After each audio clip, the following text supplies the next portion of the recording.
This is the Detroit Sports Podcast Network.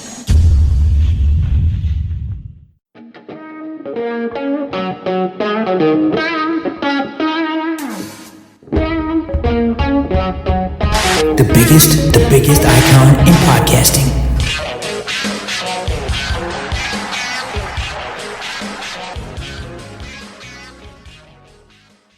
Welcome in, everyone, to this week's edition of the DocNJock Wrestling Podcast. I'm your host, Adam the Jock Strozinski. On today's show, Tony Khan holding a grudge and placing blame on this AEW wrestler. Ronda Rousey has some very critical words for WWE and some execs of the company. And this WWE star confirms a major injury. Of course, we're going to take a look at what's going on with AEW. We had a bunch of titles changing hands, and we're going to take a look at this build to WrestleMania and help me sort it all out. He's the one. He's the only. He is the Doc, John Macaroon. What's up, cuz? We are on the road to WrestleMania. AEW kind of starting to act like WWE with their stars and their 20, 25-minute promos. What's going on? Great week of wrestling. A new champ, the man that drives the Ferrari, is starting to gain attention for himself, too. Man, it was fun. It was a good week. I can't wait to kick it off. Lots to talk about, cuz. What are you interested in? What are we talking about? Yeah, a ton to talk about. And look, really with WWE, again, this is going to be centric around Cody. It's going to be centric around Roman, The Rock, Seth Rollins.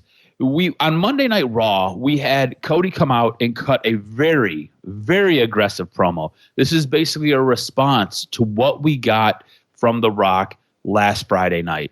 So Cody comes out, and he's allowed to break the no swearing policy. And he lays down a couple of expletives throughout this, I would say it's about 12, maybe 15-minute promo. I thought it was a really good promo. I thought the swearing was interesting, a little bit jarring, because when it happened the first time, you're kind of like, okay. When it happened the second time, you're like, huh? And then when he starts dropping little dick energy, you're kind of like, what is going on here? That's not usually something that is allowed. But WWE gave him the green light to go ahead, swear throughout his promo, and try to amp this up to rebuttal what The Rock is allowed to do. And we're going to talk about what The Rock is allowed to do here in a few moments, because The Rock is getting away with murder, and it's upsetting a lot of people in the backstage. But what did you think of Cody's response to The Rock and being allowed to break the no swearing policy? WWE basically going out of its way to allow Cody to rebuttal The Rock, who has basically been allowed to do whatever he wants to do in WWE since he's come back. Yeah, I think that it's good that they allow Cody to do similar things to The Rock. And for those in the back that don't like what's going on with The Rock, that's too fucking bad. And I think that that's probably what Triple H and the management will tell you. It's The Rock. The Rock is not a performer. The Rock sits on the board of the company you work for. Do you know what that means? That means the man is aware of the billion-dollar deals. The man is aware of the global expansion. The man is aware. The man is just crazy enough to get back in the ring, even though he's made 15 movies where he makes $20 million per. The man's the biggest star globally in the world, top 3. So for the peons in the back, if you're, for example, if you're Jinder Mahal and you're upset that The Rock can talk about these things, get bent. I mean, it's The Rock, and he's earned it. So I'm of the opinion that you mind your business and you cash your checks, because part of the reason why your check went from $250 a year to $450 a year is because of The Rock. And for Cody, I think that clearly he's going to have cachet creatively to do the things. He's the second biggest star in the company. And third, if you include The Rock currently, it's The Rock, Roman, and Cody Rhodes. That's the way he's been built. That's why he came back. You think they're going to tell Cody Rhodes reasonably when he goes back there and he goes, Hunter, I want to be a little more edgy. You think Triple H is going to be the guy that says, man, go be more creative? No, absolutely not. They were great promos. It's beyond heel and face at this point. It's a personal grudge. That's what's going on, and that's the way the feud is progressed. It's going to be verbally, and it's psychological in nature as well. So I loved it. It's fine. It's definitely jarring to hear, little dick energy when, little Timmy at 9 years old goes, Daddy, what's little dick energy? Do I got that? Timmy, we might have just let's just not talk about that right now, Timmy. Let's just go back and look at Nia Jax and pay attention to other things, son. So it'll be and Becky Lynch. Pay attention to Becky Lynch. So it'll be funny to see how this progresses moving forward. I thought SmackDown was interesting too in the way in which they took the time to tell that story on Friday night. Yeah, well, let's jump over to that because I do want to come back to what's going on internally with WWE and The Rock, and it does again. It all centers around Cody Rhodes and it centers around Roman Reigns and all of this. So I do want to come back to this, but you brought up SmackDown, and on SmackDown we were supposed to have our basically it's our stare down between Roman Reigns and Cody Rhodes, where they both exchanged promos on each other. Again, a lot of promos to get us to WrestleMania. They were supposed to come without any backup. It was supposed to be mano a mano. The only person who was allowed in the ring was Paul Heyman, and that was it. And I thought it was good. I thought they did a really good job kind of building night two, working together and really helping to help elevate this part of the show, because I think this is weird. I don't think we've had anything like this before where you've got a guy and another guy wrestling on night one, and it has implications for what's going to take place on night two. I think it's the first time we've ever seen something like this. So you're really building one story, but you also have to build another story at the same time, and you've got to do these things simultaneously while you do this. So it's a bit of an interesting spot that both Roman and Cody are in. And again, I thought they did a really good job in the ring. You got two guys who are masters at their craft, cutting promos, and really in the end, you had Roman show his hand, and he had Solo and he had Jimmy come through the arena, and Cody's no slump. He's no slouch. He's not going to be a punk. Cody showed his hand. He had Jay and he had Seth come through the crowd as well, and basically they had a stare down. I thought it was great. I thought it was a very powerful, impactful moment. It showed that Cody's not going to be bullied. It showed that whatever's going on with Roman, Cody can elevate his game and get himself there. That's what I took away from this. I thought this was great. Also, it really, to me, it looked like you had the hardest boy band, with Cody Rhodes being the professional, almost the Justin Timberlake of the group. You had Jey Uso basically being the Donnie Wahlberg of the group, if you're a New Kids on the Block fan, and then you had Seth Rollins being the AJ of the group if you were a Backstreet Boys fan. They look like the hardest boy band you've ever seen, while Roman and his crew look like a bunch of B-boys from the 1980s, and they were having a stare down. I thought it was kind of a cool moment. Again, I thought this was really poignant. I thought this helped elevate Cody Rhodes and show that he is on the same level as Roman. What did you make of this closing moment on SmackDown? What did you think of this? It was perfect. I watched SmackDown out of order, so I taped it, and then I got to watch it in a manner in which I saw that part first, and I said, okay, here we go. What's the stare down going to be? Are they going to lay into each other? Are they going to get physical? What's going to be the tone? What's the message? And Roman's message, it was fair, but I rated it only as a 6. The message of Cody Rhodes, you're an idiot, and, I'm going to bring my guys here, which they kind of set the tone for, which was teasing, like, okay, I thought was the worst of the options in regards to what they could have did. This is simple. You don't need to overthink these things. I know that you got all these people in back, and you got to come up with the why. Okay, it's simple. The why is not because Cody's an idiot. Okay, and I know that the heel does heel things in the face, is sometimes supposed to take it, oh no, he fell for the tactics of the heel, but Cody Rhodes is smart, and he brought his boys too. That's fine, but I just think that when you look at it, it's time to get a little bit geeky in the world of wrestling. It's simple. Roman's message has got to be, look, man, I'm sorry to tell you, you're a Rhodes, and Rhodes are workers. You're not the Ric Flair. You're not the Sting, bro. You're not the guy. Sorry. You're a guy that's just going to be a worker. You're going to be a guy that's always going to be in the background, just like you were last year. And I hate to tell you, but you guys don't got the stroke around here. It's just the way it is. Certain things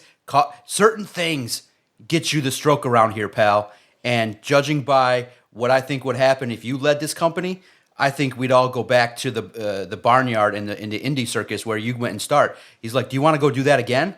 And shit like that. I think it's so easy to tie into it that, hey, I'm Roman. I actually like your promo much better. Yeah, it's the basically calling him a carny is what you're doing. I like that much better. It's very insulting. Very insulting, and also referencing the shit that he did. He's like, what, are you going to try and start a third indie crap company? You take a shot at AEW. So I just think that the notion of calling Cody Rhodes an idiot at this point in time is juvenile. And I'm a 45-year-old man, and I get it. But at the same token, I think you got Paul Heyman there, and you think Paul Heyman is going to support and roll behind coming to you? Get the fuck out of here. And I just think that, for me, I just think the messaging was juvenile.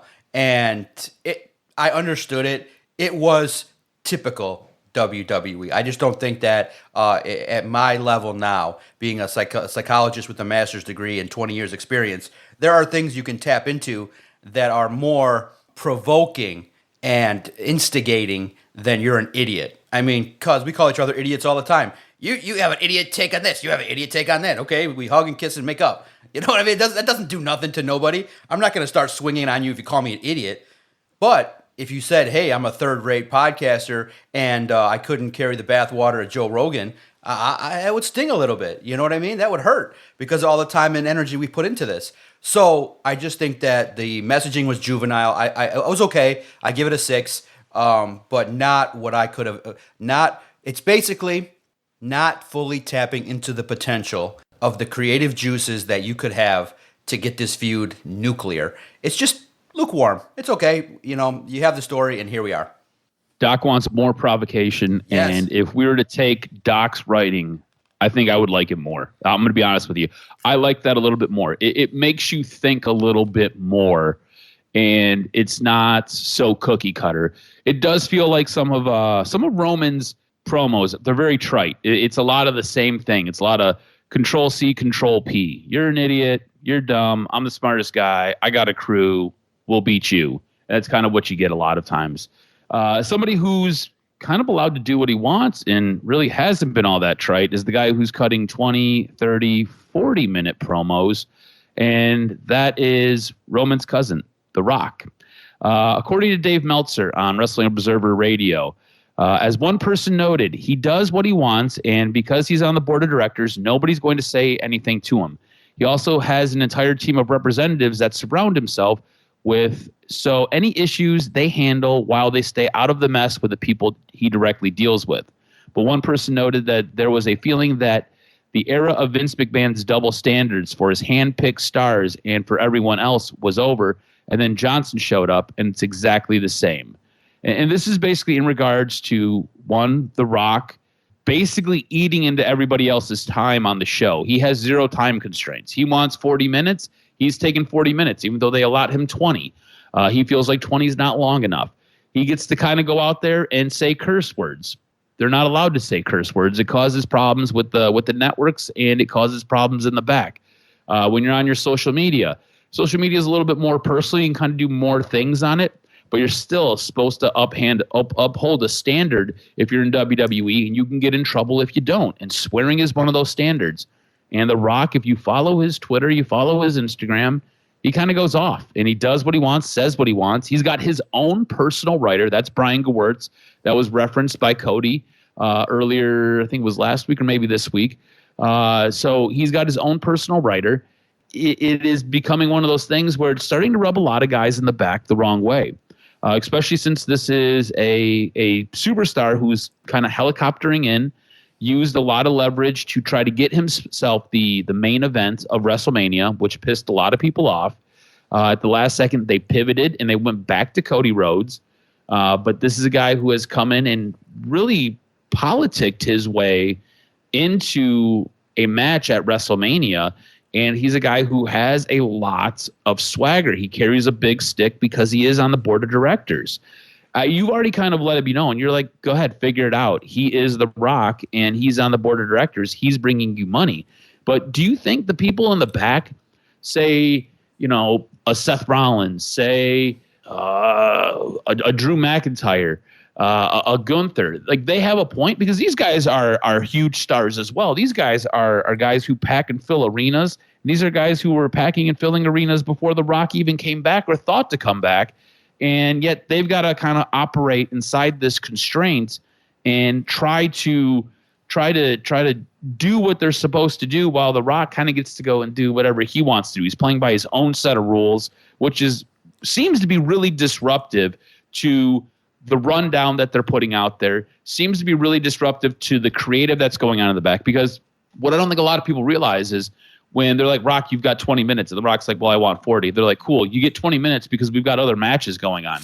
Well, Rock goes out there and he takes up 40 minutes. You now have to start cutting back matches. There was a match where they were supposed to really highlight Tiffany Stratton a couple weeks ago, and they basically had to cut that in half. And that has a trickle-down effect, because now you're stealing, if she's going to get a 20-minute match, she's now getting 10.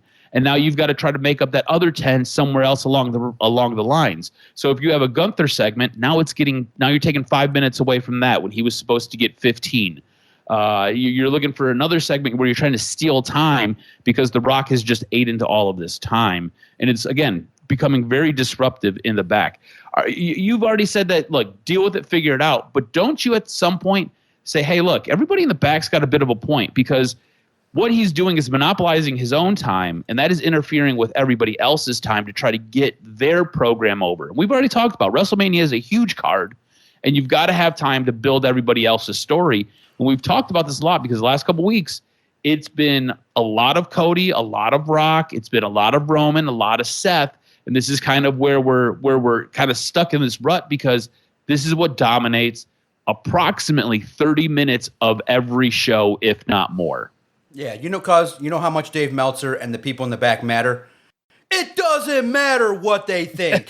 They need to know their role. I feel like I set you up perfectly for that. Know your role and shut your mouth, whoever's talking to Dave Meltzer. And I'll say this. Look, you know who's benefited most from trying new avenues?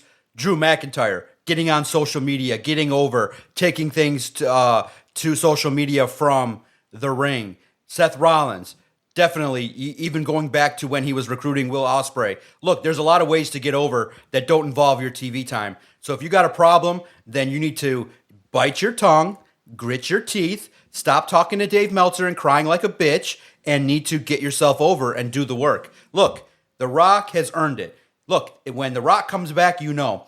So you know probably, whether it be vocally or internally, who has the most problem with this. It's got to be CM Punk. He's like, what the fuck? This is the shit that I left for, and it's happening all over again. It might even be a personal jab at CM Punk. Like, look, this is the company, and now you thought it was political before. Now we're a global brand, bitch, and if The Rock wants to come back and take away your time, that's what's going to happen in the name of entertainment, because The Rock has millions and millions of fans that when he shows up are going to generate not 3 million views online, but 12 million views online. What's part of the reason why the YouTube channel blows up when he's on there? Because the man is a global icon, transcends the sport. So if you transcend the sport and you make the company that much money, then you potentially can be that guy. Because The Rock said it, and probably was true, when Netflix said, hey, the man said it. And he didn't say, listen, when these people say these kind of things, they don't say it just to put it out there for a promo. The Rock, in the promo in which I think he was next to a trailer or was outside, he said, when Netflix called WWE, they said, hey, we know The Rock. We want to know, what's The Rock's involvement going to be? What's his situation going to be? He goes, my friend at Netflix, my friend at this, my friend at that. So, dumbasses in the back and Dave Meltzer, The Rock, even though he's taking your time, it's a short-term loss. The man is investing in your company. He is the liaison. He is the man. They go, holy shit, you think an executive is going to talk to The Miz and worry about what The Miz is doing? Or Seth Rollins? Then executive goes, hey, I want to dial up my guy, The Rock, who's built up these channels. And they go, hey, what do you think of Triple H leading this? How do you think of the company? Where do you think this should go in the new millennium? Boom, baby. You have The Rock, who loves your company, who adores your company. Lineage. Hey, for 3 months, you lose 10 minutes. Who gives a fuck? You're going to be there for the next 30 years because of the work that The Rock does. So that's what I need these employees and jabronis to think is, stop thinking so short-sighted and do the work now. Have a little promo here, a little promo there.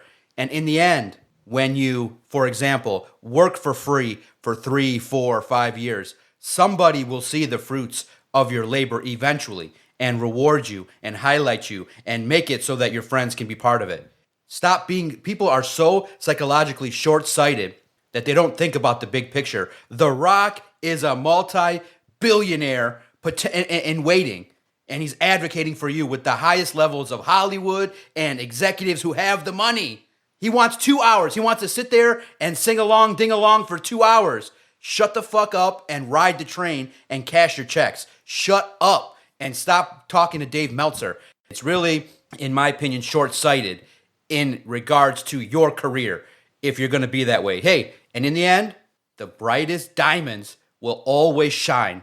So bury your head in the sand, do more work, and yeah, complain behind the scenes. Say, hey, Hunter, come on. Hey, okay, you owe me one. That's it. If it was me, and I'm in that middle road, I'm the Miz, and I'm like, okay, Hunter, with a little jab and say, hey, Rock went long, you owe me one. You owe me a segment. You owe me a promo. You owe me something where, hey, when I want something or I want to do a chair match and I want to do a Huracan Rana through a glass and you say no, I say, hey, remember you owe me one? Can I call it here? So relax. Stop it. Stop being so short-sighted. It's The Rock, and let the man cook. He'll bring you money and he'll keep the company afloat. So I'm always of the opinion, hey, now you just go to The Rock and say, hey, man, can you just, Triple H's got to joke around and be like, hey, man, can you be just a little more funny and can you stop babbling through these promos? Let's go. Get through it. It's just 2024. But in the end, this is all good for WWE and the performers. Stop it. So the doc says, shut up. Your mouth, know your role, and do your job because The Rock is going to bring you money.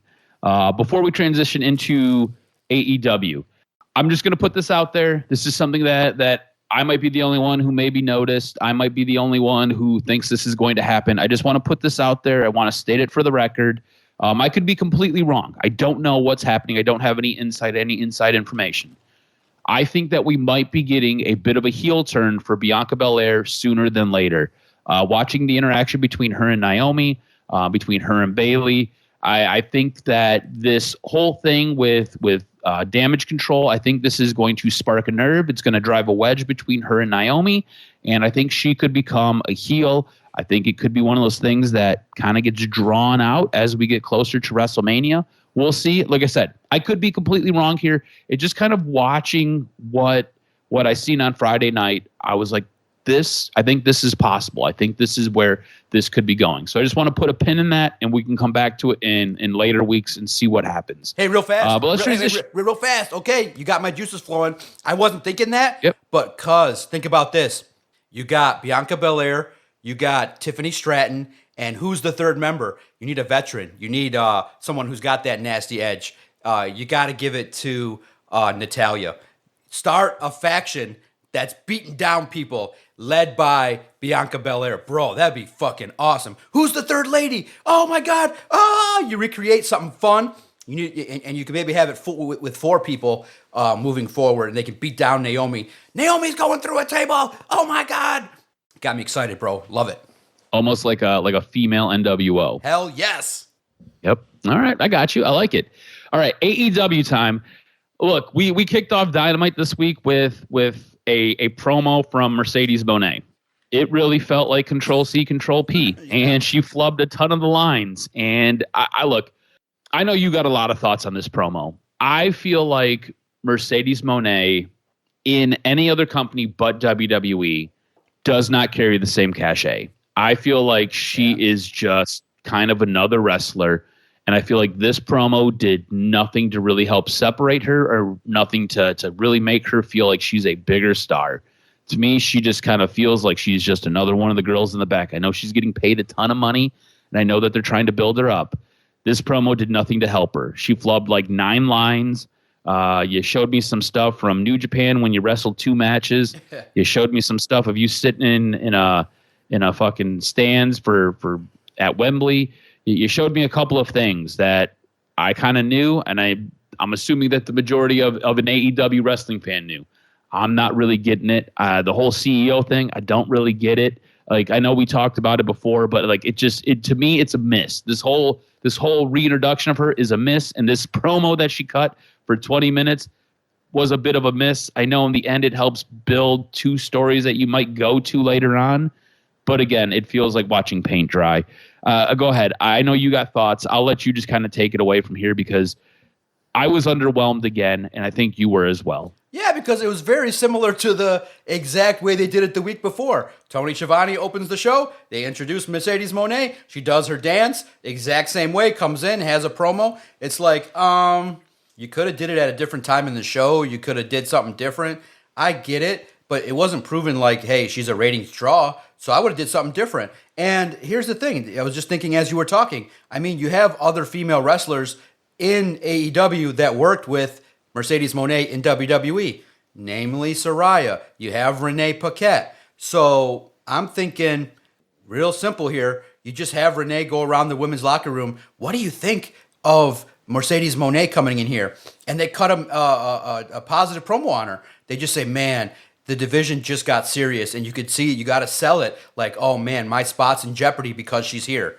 You don't always have to use the wrestler to get themselves over. You could use the other wrestlers to get them over. You just have Renee go, Saraya, what do you think about Mercedes coming here? It's changed it. And she's like, obviously he's going to say, I thought that the division was going to be something serious when I came here. Now Mercedes is here. It's just that tougher here in AEW. I got to go back to the drawing board and make sure I hold my spot. And you got to have that genuine fear, but confidence at the same time. It's like, come on, dude. Where's the creativity in these things? This is an entertaining product. You got to have somebody with a creative mind to really get the juices flowing. It was basically the same thing that we saw last week. And remember, guys, there has to be a notion that the audience is ADD. You do something once, you can't really do it again. So, I mean, come on. Open the show with her once, twice. Come on, dude. Let's go. And, highlighting New Japan for these people was crazy. And, look, you don't got to keep saying that you were injured and you thought it was your career was over, and I'm thankful to be here. It's time to. You should have went with, I'm here for the evolution. Who am I fighting? Who call someone out? Talk about your what it would mean to win the title that you're envisioning, standing there, coming to the ring as the champion, representing the company, taking this to a new level. Like, it did not inspire. It was not inspiring. So that was my note. Yeah, it really felt a little bit lackluster, and like we said, a lot of what we got the week prior. Now, after this, we did get a title match, and we got to see Okada take on Eddie Kingston. And look, I thought this was a fantastic match. Anytime Okada is in a match, it's going to be great. I love Eddie Kingston, so I love all of his work. I think it's going to be great.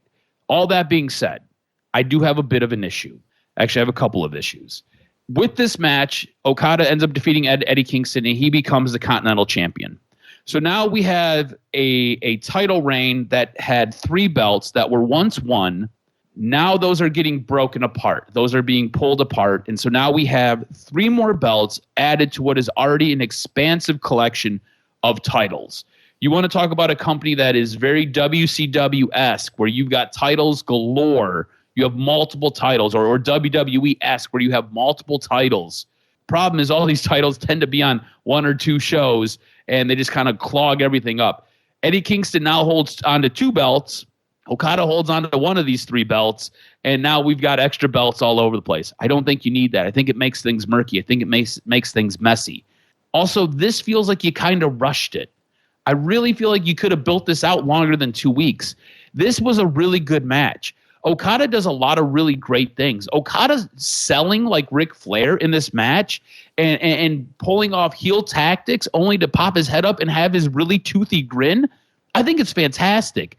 Eddie Kingston deserves more time. Eddie Kingston has been holding this championship for a while.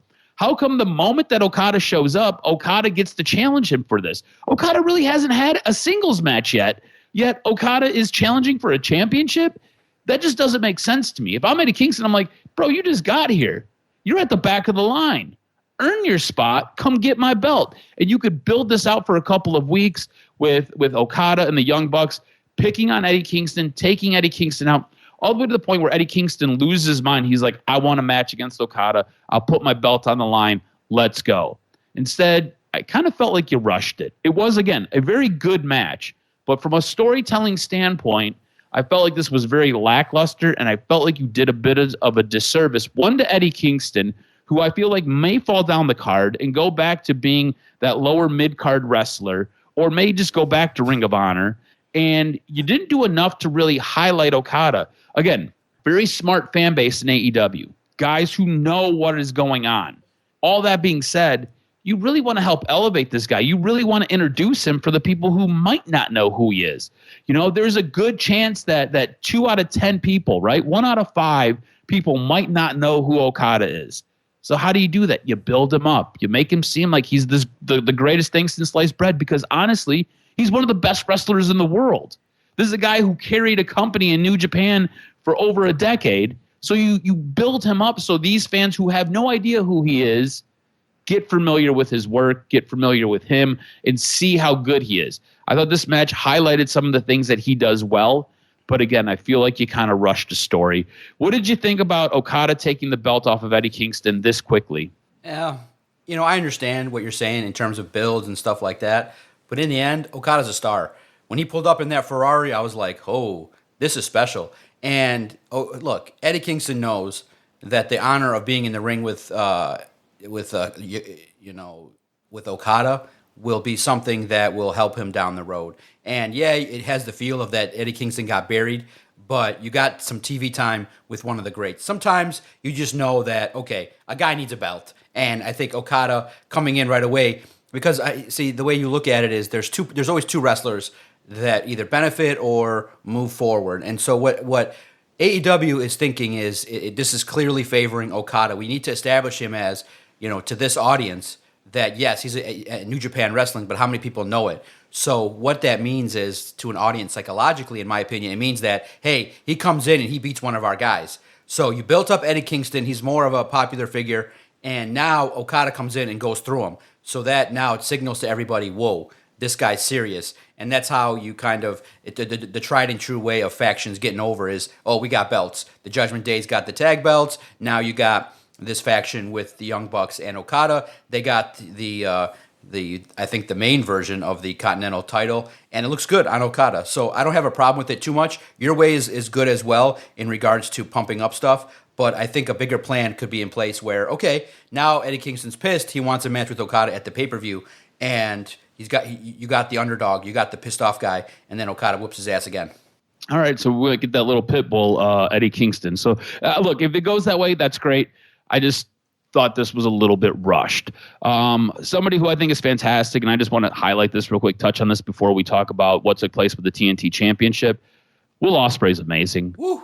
He came out, cut another fantastic promo. He, at times, is the most entertaining thing in AEW. He is absolutely fantastic, and I'm loving Will Ospreay. I'm loving everything about Will Ospreay. Did you have anything you wanted to mention about his promo this week? Because, again, I thought he hit it out of the park. I thought, again, it was amazing. I thought the reference to Bryan Danielson's shoes being too small for him to walk in was a fantastic line. I thought the line about the difference when he faced Shibata last time versus this time is he's like, I think he said he got like 3 pugs. He's got a wife. He's got a baby. And he's got something to prove. I thought it was a fantastic line to kind of rip through this checklist and say, I'm going to come get you, and I'm going to show you how I'm this much better. I think Will Ospreay's great. I think this version of Will Ospreay is so damn entertaining. Yeah, I think I got 4 words for you. That's about it. Short and succinct.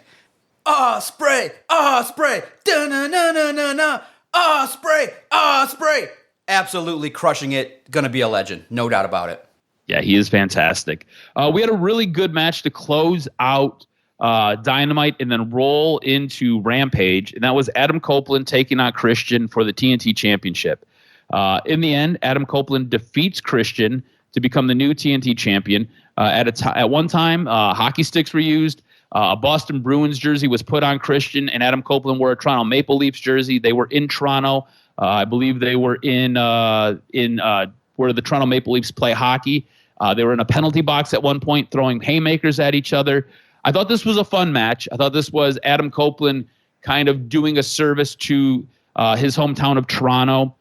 I thought this match, instead of an I Quit match, probably should have been a tables, ladders, and chairs match. It's a match that they helped make famous, and I think this would have been a fantastic spot to highlight that. Overall, I thought this was a very good match. I just think the stipulation should have been different. What did you think of this match? Listen, it was interesting in Canada. I thought that both performers lived up to the billing. And yeah, listen, if you know a result's going to happen, but you still are entertained by it, I was entertained. I thought it capped off a decent Dynamite, and it's just, it's nostalgia to me. Edge and Christian, now Copeland, and you look at Christian Cage and the work he's done. And you just go, man, it just brings back good memories of good times. And these two now have told a different story. And now you get a champion in another champion in AEW, in the veteran. And now I thought the work that he did last week to cut the promo regarding, the weapon, I thought was cool. A little underwhelmed by the weapon. You could have added some more to it to make it a little more lively, but it looked violent. So I'm a big fan. And I think that the crowd in Toronto was appreciative. Yeah, they definitely were. Anything else stick out to you from AEW, or do you have your show of the week? In the future, to lay it out here, I'm kind of curious about some of the women and where they need to go. And I know we'll spend some time when we have more time. Willow Nightingale has the feel that she could be bigger than what she is in the way she's presented. I had notes on her. Julia Hart, I thought the way in which they have her, I think she's got it. Just needs a little bit more refining, and right there she's on the edge of being a scary, scary lady. I think the women's evolution has the chance, but they just got to be fine-tuned a little bit in the presentation of their characters. The women are coming, and I think that that's going to be great to see. And I just can't wait for MJF to come back. I think the Young Bucks are doing great work in their run. I loved seeing them at the table with Tony. It added a little bit of element of, wait a minute, these dudes actually are EVPs, and this is what they do. I thought that was a good nugget. I think the work that we should highlight is, and we'll highlight it next week as well, Chris Jericho putting over Hook, big nugget. And I think that was a match that set the tone for what the future could be for a young superstar. So a lot of good stuff from AEW this week, and a lot of good young talent taking that next step. And then you always got to talk about it. Swerve, baby.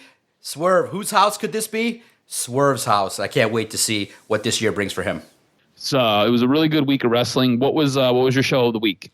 To me, it was SmackDown. I thought it was concise. I thought it was very solid in regards to moving things forward. And I always look at it when you have the likes of Roman Reigns and Cody Rhodes staring off at each other. It forces you to say, where is this? Let me watch it. So for that, just for that tease and the way they built it up and the way in which it has the chance to really, highlight these two guys.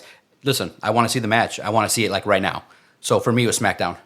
Yeah, I like SmackDown as well. We didn't really talk about it, but you had Santos versus Rey Mysterio. This is Rey Mysterio's first match back since November. Dominic Mysterio, they worked him back into it, so it was a really good storytelling there.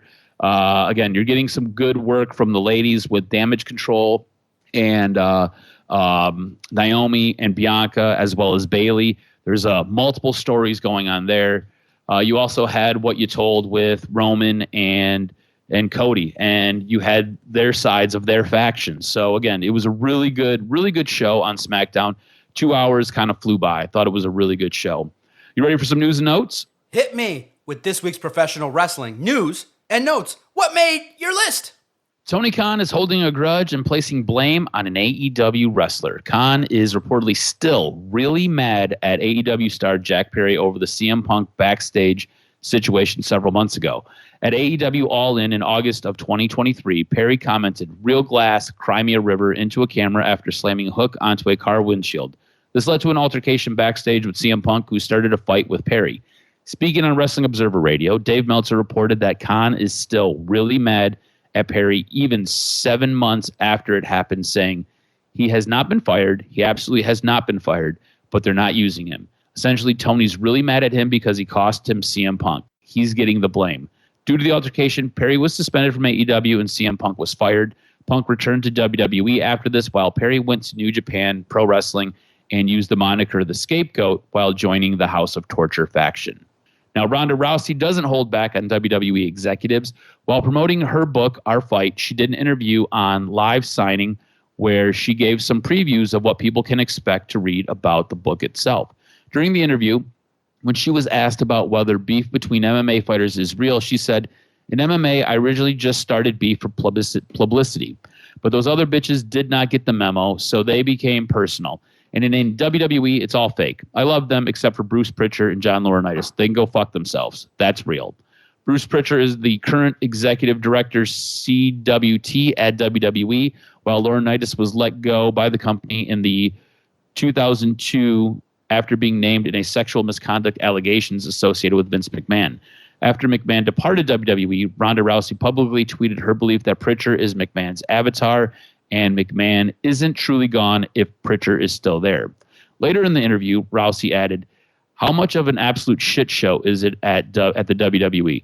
Because they can't hold a sword over my head and hold me hostage with my own career, and I don't need anything from them, and I don't intend to go back.